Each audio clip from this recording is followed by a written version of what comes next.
সেই কার্যালয় থেকে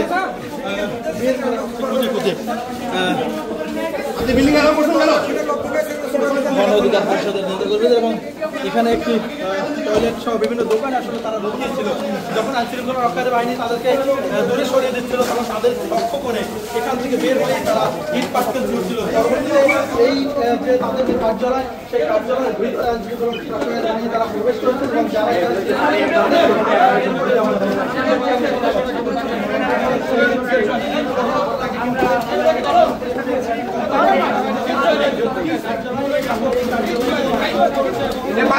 কিছু হয়নি, ওরা মানে নাই ভাই, আপনারাই থাকেন আমাদের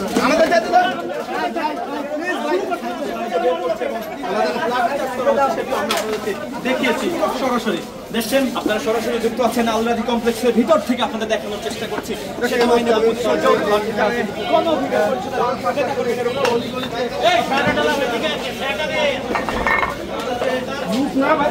দর্শক যেমনটি দেখতে পাচ্ছেন আলরাজি কমপ্লেক্সের ভিতরে যারা আন্দোলনকারীরা রুকিয়েছিল তাদেরকে কিন্তু এখান থেকে সরিয়ে দিতে সেনাবাহিনী সদস্যরা প্রবেশ করেন এবং তাদেরকে কিন্তু এখান থেকে সরিয়ে দেওয়ার চেষ্টা করছিলেন আইন শৃঙ্খলা রক্ষাকারী বাহিনীর সদস্যরা। কিন্তু আইন শৃঙ্খলা রক্ষাকারী বাহিনীর সদস্য আন্দোলনকারীদেরকে বারবার এখান থেকে স্থান ত্যাগ করতে বললেও তারা কিন্তু বারবার এই বিল্ডিংয়ের মধ্য থেকে বের হয়ে আইন শৃঙ্খলা রক্ষাকারী বাহিনীর উপরে কিন্তু হামলা চালাচ্ছিল এবং তাদের উপরে কিন্তু ইট পাটকেল নিক্ষেপ করছিল।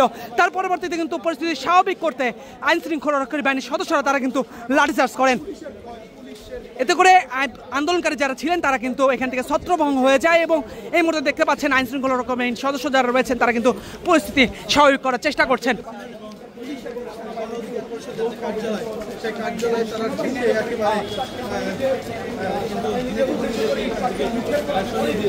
এবং কিছুক্ষণ আগে গণ অধিকার পরিষদের যে সভাপতি